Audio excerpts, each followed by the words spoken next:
Hello, BookTube.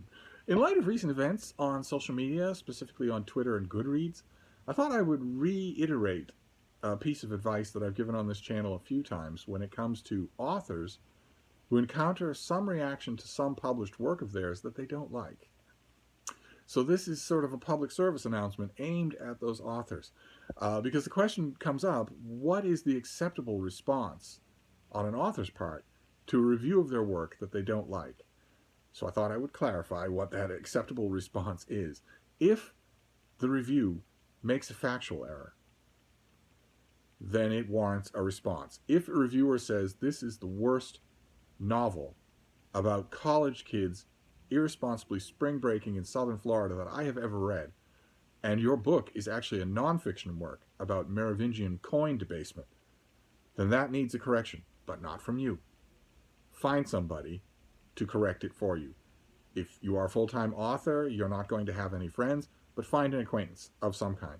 Or correct it under a pseudonym. Use a pen name to send a correction that should consist only of, this is actually a nonfiction work about Merovingian coin debasement, not about college kids partying in southern Florida. And that's all. Not a factual correction and then maybe your reviewer should learn how to read. Not anything like that. Just the single line. The reviewer has this fact wrong. Goodbye. That is acceptable. In all other cases,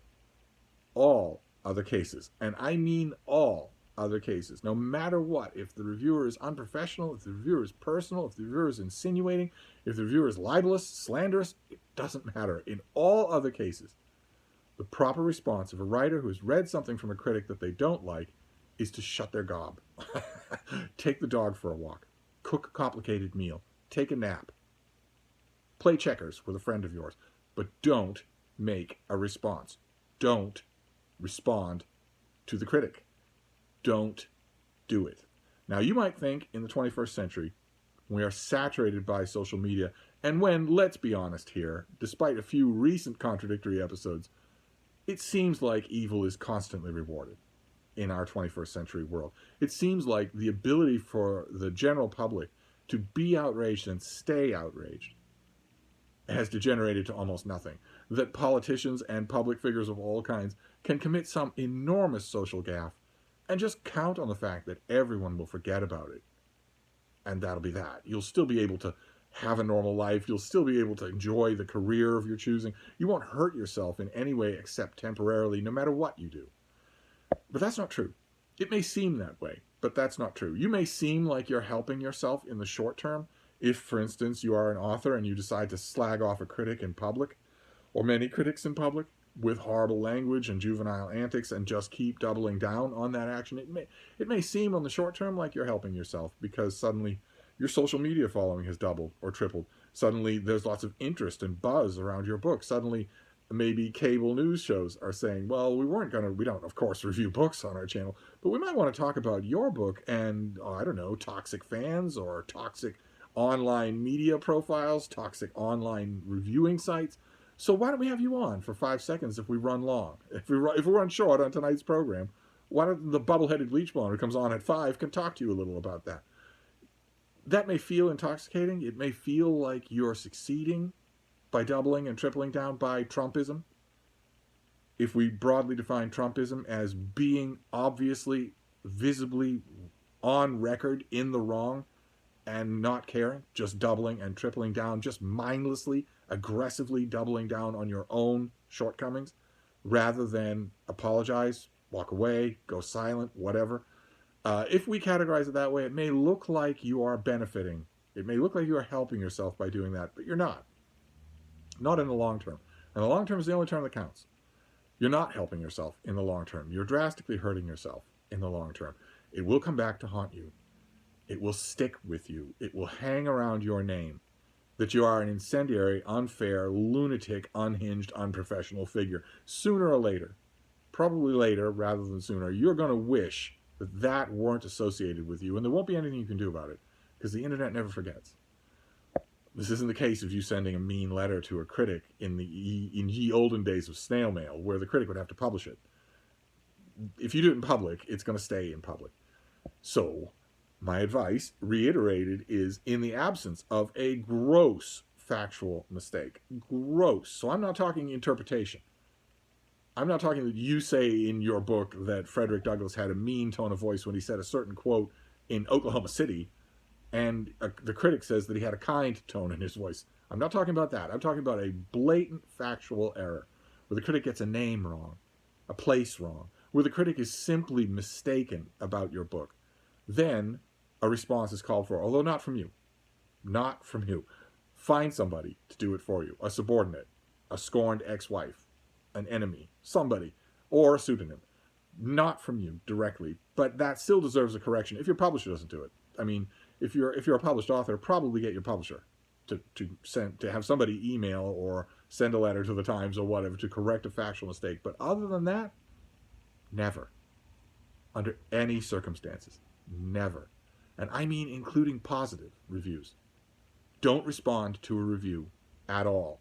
Don't at all. There is no way as an author, whether you're an indie author, a self-published author, or a traditionally published author, there is no way that doing that as an author of any kind can reflect well on you.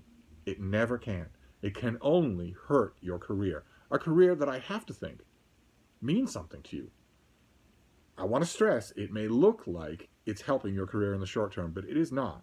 It can never do anything but long-term damage to your career. So don't do it. Don't do it. All you authors out there who are listening to, who watch this channel, God knows why, we are usually in our professional lives mortal enemies. You are peacefully grazing on the African savannah, and occasionally you lift your bushy little tail and make a pile of droppings. We'll call those your books. And I am a lion in the tall grass, waiting for you. So in the normal course of things, we are enemies, not friends, but nevertheless, I'm offering you friendly advice because I have been watching the world of authors and reviewers for a long time, probably longer than you've been alive. If you're watching this video and you're an author, take my advice to heart.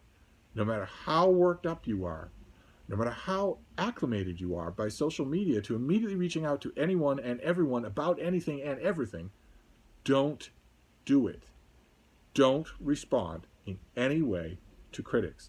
If they praise your work, if a critic really gets it, great. I couldn't be happier for you. That must be a glowing feeling. I've had it myself. I am not a novelist, nor am I a nonfiction writer, but I have written many, many things. I've published a great deal of work. And every once in a while, I don't get critics, but every once in a while I'll get responses. Sometimes they're irate. How could you have missed the point of this so badly, this book that you reviewed? How could you have been so clueless? Sometimes the responses will be very good. Sometimes someone will write to an editor or a publisher of mine and say, this is the best review of this book that I've ever read. I didn't agree with every point of it, but why couldn't this book have had such intelligent, searching, sensitive, or even funny responses from all of its critics? Please pass along my thanks to the critic. In a moment like that, you might feel warm and fuzzy all the way to your toes, but don't respond. Don't respond.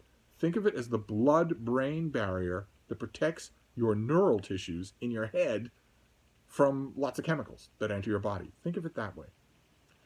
Don't let anything pierce that barrier, positive or negative. Stay silent. It's only going to work against you if you don't. I'm not saying that this from a critic's point of view because it annoys me. It does annoy me, but I'm a big boy. I can take care of myself. If an author that I bash in a review comes after me for saying, that's just totally uninformed, you've got this all wrong, you read it all wrong, well, I'm a pretty careful reader, and I don't go into print with a comment about a book unless I can back it up. And since you won't contact me privately with a thing like that, the 21st century being what it is, you'll contact me publicly. Most authors aren't willing to risk that. And as well they shouldn't, because if you pick a fight with me as a critic of your work in public, I'm going to make you look like a fool. I'm not going to hesitate about that. I already have a little animus against authors because they're charging money. Are you rolling in money? I'm not. If an author's charging you money for a book and demanding your time and attention, I'm already a little bit irked with them. They had bloody well better deserve it, and the last thing I want from them is attitude. But that let's leave aside book criticism. I'm talking about more considered works, especially creative work, which is extra sensitive for everybody. If you pour your heart and soul into a novel, or let's say a paper-thin essay collection, naturally criticism is going to rub you raw. It's going to chap. And I understand it will take an extra amount of self-control to stay silent in the face of that. Nevertheless, stay silent in the face of that. So that's your public service announcement to you authors out there, or would-be authors, from a long-time member of the profession designed to police your work. If you are chapped about something that a critic has said about something that you have written, keep it to yourself. Stay silent. Not because you're breaching decorum, although you are, and not because you're bullying the reviewer. Most reviewers that I know are adults. They can handle it. It's not bullying to respond to somebody or to move into what's the romper room term for it? Spaces? Critic spaces? There's no such thing as critic spaces with what? Little plush toys and rubbery furniture? No, there's no such thing as that. Not because of that, but because it will hurt you. It will hurt your career. It's pure self-interest that you shouldn't do it. It will come back to haunt you. It never fails to come back to haunt you.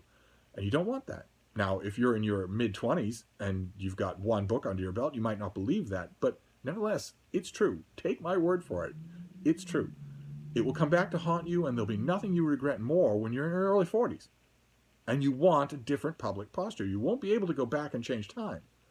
And there'll never be a time when your early abominable behavior towards the critics of your work can't be dredged up and used against you. This is the 21st century. Everything you do is permanent. So don't do it. Don't do it and then amend it. Just don't do it at all. So there you go. That's our little public service announcement for you as the light fails on this rainy, stormy day. If you are a writer and you are tempted to respond to a critic, don't. Under any circumstances except raw factual correction, and even then, don't do it yourself. But in all other circumstances, in judgment, in matters of judgment or tone or verdict, don't do it. Just don't do it. Pick something else. Take a long walk. Do some exercise. A crossword puzzle. Maybe start a new book. But don't respond to the critic. Don't do it. So there you go. A little public service announcement here. It was a stormy day. I'll be back. Plenty more videos to talk about with no more public service announcements in the immediate future. Thank you, BookTube.